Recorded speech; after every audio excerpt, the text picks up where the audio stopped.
এক লোক হোটেলে বসে খাবার খাওয়ার সময় তার বন্ধুকে বলল, ভাই, এই হোটেলের মধ্যে একটা বাচ্চা ছেলে কাজ করে, সে এতটাই বোকা, আমার মনে হয় তার মতো বোকা ছেলে আমাদের এই শহরে আর একটাও নাই। লোকটার এই কথা শুনে তার বন্ধু বলল, আচ্ছা তাই নাকি, তাহলে তো ছেলেটাকে দেখতেই হয়। তখন সেই লোকটা ওই বাচ্চা ছেলেটাকে ডেকে এনে পকেট থেকে 50 টাকার একটা নোট আর 500 টাকার একটা নোট বের করে ছেলেটাকে বলল, এই বলো তো, এই দুইটা নোটের মধ্যে বড় নোট কোনটা?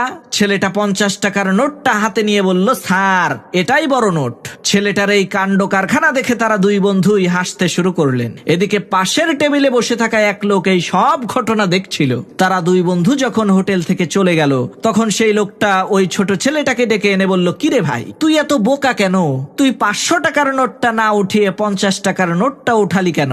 তখন ওই ছেলেটা বলল, স্যার, এই লোকটা কয়েকদিন পর পর তার একজন বন্ধুকে এনে আমার বোকামি দেখিয়ে মজা নেয়। যেই দিন আমি 50 টাকার নোটটা না উঠিয়ে 500 টাকার নোটটা উঠাবো, সেই দিন থেকে এই মজা নেয়ার খেলাটা শেষ হয়ে যাবে। ওই 50 টাকা থেকে এখন পর্যন্ত আমি 5000 টাকা বানিয়ে ফেলেছি। প্রিয় ভাইয়েরা আমার, আমাদের জীবনটা ওই খেলার মতোই। সব জায়গায় বুদ্ধিমান হওয়ার দরকার নাই। যেখানে বুদ্ধিমান সেজে আপনার লস হবে, সেখানে আপনার বোকা সেজে থাকাটাই উত্তম।